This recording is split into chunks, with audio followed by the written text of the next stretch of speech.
sponsored by Intermountain Health and the Utah Department of Health and Human Services.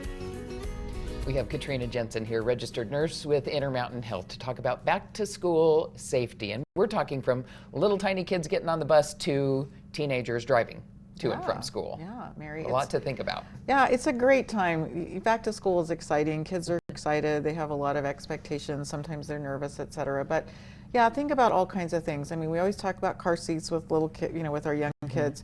One of the things that I see a lot is kids sitting in the front seat when really your child should be in the back seat until they're at least 4 feet 9 inches in a booster. Okay. Because of the seatbelt height, it's not. It's just tricky because it will damage their neck if they're in an accident and they're not tall enough to handle that seatbelt across the neck.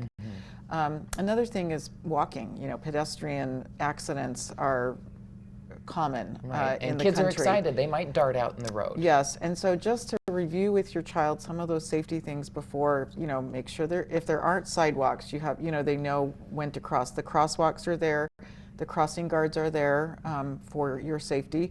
Sometimes they have the flags, those kinds of things. Make sure that you kind of review that with whoever is walking to school in your group. And also the other kids that they might be walking with, just to review that. I know they do the walking school bus. That keeps them together in a group. Your neighborhood maybe walking to school together. Yeah, I think anytime there's parents that can walk with, you're going to walk against the traffic. If there's a sidewalk, of course, that's great. Not all neighborhoods have the sidewalks.